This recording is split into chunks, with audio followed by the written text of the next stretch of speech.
So, when you think of mining methods for money, Dwarven Mines Mithril may not come to mind anymore. It used to be the best mining method for money, but has sadly since fallen out of the meta. Nonetheless, I'd like to showcase this historic money-making method to all of you today, as well as how it can actually be utilized to become one of the best money-making methods in existence, making around 60 million coins per hour with the right conditions. Firstly, though, I'm currently in a subscriber race with my Discord. My Discord is somehow beating me with its member count, being 1.5 times my subscriber count. This is ridiculous. Please fix this. Thank you. Alright, so what Dwarven Mines Mithril is it's mining blue wool Mithril in, you'll never guess this, the Dwarven Mines. It's pretty simple, really. The spot you want to do it in is right here at the Devon's Gateway. There is one other spot that looks better, but in reality the Devon's Gateway spot is much better because of the fact that Efficient Miner can proc in hidden Mithril blocks that aren't exposed on the surface, but rather are behind other blocks. There are two methods of mining it as well, standing still and moving. Standing still is much more popular because a lot of the reason people do this method is because of how low effort it is, especially when compared to gemstone mining. If you're standing still and want to reach as many blocks as possible, I'd recommend standing here.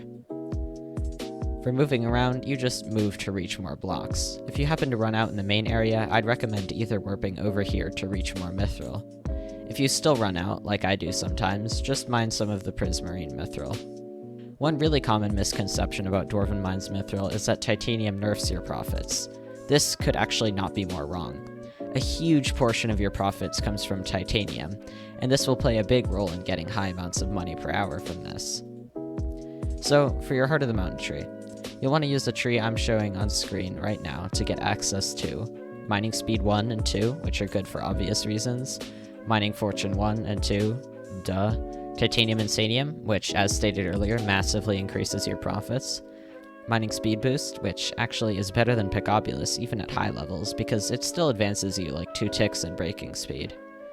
Efficient Miner, if you're Mithril mining without this perk, you're doing it horribly wrong.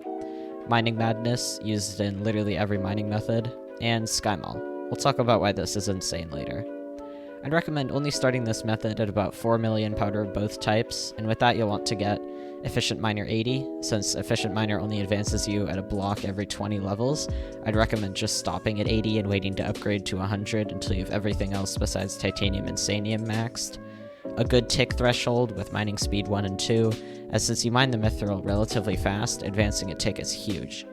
Since this method requires a ton of Mithril powder, I'd try to carry your mining speed with Mining Speed 2, maybe even max it so that you preserve your Mithril powder. Then, I'd spend the rest of your gemstone powder on Mining Fortune 2. After that, I'd say to split your remaining Mithril powder between Mining Fortune and Titanium Insanium. Put about 60% of your remaining powder into Titanium Insanium and about 40% in Mining Fortune 1. You can also start this method with whatever starter gear you need for gemstone mining, just you don't need any topaz gemstones because Pristine doesn't actually do anything for Mithril mining. One unique thing for your gear though, a Scatha is actually ridiculously powerful for this method. The reason being is that the wormhole perk will actually proc to nearby titanium if it's above, in front, behind, or on either side of the block mined. This makes it so that you will never have to actually mine any titanium, it just automatically disappears. And if you have a huge clump of titanium, no problem. Efficient Miner can then proc off of Wormhole and eradicate the whole thing. However, the Golden Dragon normally does outclass the Scatha for money per hour because of pet leveling, but as you'll see in this next part, you'll still only want to use the Scatha. So now for the other unique things here, SkyMall. SkyMall is really what makes this method meta at all in the first place. So there are 6 possible SkyMall perks, each perk besides 10 times Golden Goblin chance and 5 times Titanium drops, having a 5 out of 22 chance to be selected whenever the perk changes. The final 2 perks have a 1 out of 22 chance to be selected. All perks are beneficial, except 10x Golden Goblin chance, which can actually get really annoying, but the ones you'll want to look out for are as follows. Plus 50 Mining Fortune, just a good buff to Mining Fortune. Reduce pickaxe ability cooldown by 20%. If Mining Speed Boost is active more, you're breaking more blocks. Obviously. The cooldown is reduced from 120 seconds to 96 seconds. Gain 5 times Titanium drops. Now this is the one you're looking for. Every other perk obviously is a help to your rates, but this perk is unbelievably good. It's good enough that every time you warp into a Dwarven Mines lobby and your buff changes to this, you drop everything in Mithril Mine. Sadly, it's one of the 2 rarer ones, but it isn't like it never happens. Dwarven Mines Mithril makes about 25 million coins per hour at max without this perk, but it can reach such heights as 60 million coins per hour with good titanium prices. It's also worth it sometimes to forge your titanium into refined titanium, but I really hate forging myself, and you'll run out of forge slots pretty quickly.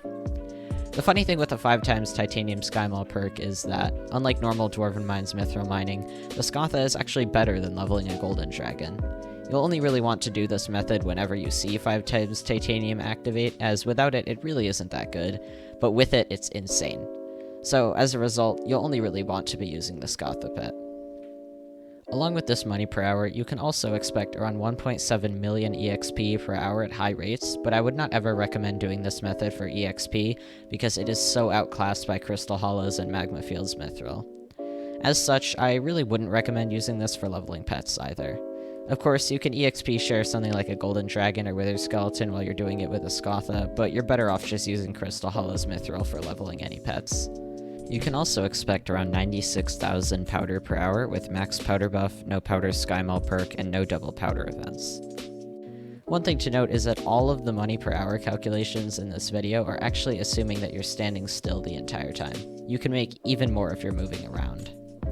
So, in conclusion, while Dwarven Mines Mithril really isn't meta at all without the 5x titanium SkyMall perk, it does have its time in the spotlight whenever that perk is active.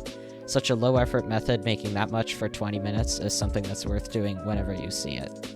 And, hey, if ever titanium is added to the API in some way, it could be good for coal weight too. Oh, and if you don't know what coal weight is, I'd highly recommend watching my previous video on it. Anyways, that's it from me. See you in the next video.